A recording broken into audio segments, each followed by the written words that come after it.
আসসালামু আলাইকুম ভাই, কেমন আছেন? আলহামদুলিল্লাহ। আপনার নাম বলেন। আমার নাম ইমাম হোসেন। ইমাম হোসেন খুবই একজন নম্র ভদ্র মানুষ। আমার এখানে সবসময় নাস্তা করতে আসি।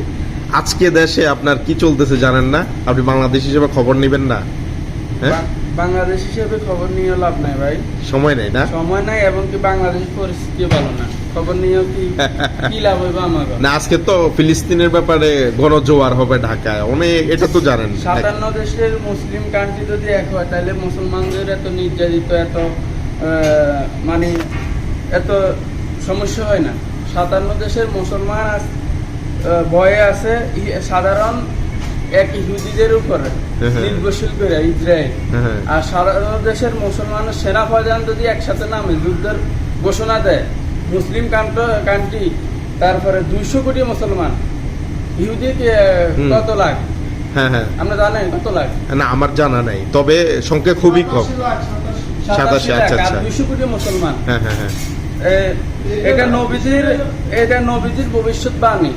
আচ্ছা ঠিক আছে, আমি ওটাই, এখন কথা হচ্ছে আমাদের এক হতে হবে। হ্যাঁ, এক হতে হবে। বাংলাদেশ, পাকিস্তান, যত সব মুসলিম কান্ট্রি আছে সবাই আন্দোলন যুক্ত হবে, এটার মোকাবিলা করতে হবে। ঠিক আছে, আমরা তো এক নাই, সমস্যা এই জায়গায়। এই সমস্যা আমাদের বাংলাদেশ, আমরা আমাদের পিছনে আমরা লেগে থাকি। এখন আমাদের দেশে যে স্লোগান তুলতেছে, আন্দোলন হচ্ছে, আজকে আবার আপনার মনে করেন যে পুরো দেশে আবার খবরে দেখবেন ঢাকায় মোটামুটি কয়েক লক্ষ, হ্যাঁ, মানুষ জমাত হচ্ছে। এই হিসেবে আপনি মনে করেন যে বাংলাদেশের মানুষ মোটামুটি ইসলামের জন্য বা ফিলিস্তিনের জন্য কিছুটা হলে অন্তত করার চেষ্টা করতেছে এবং কি ইসলামের পক্ষে আছে।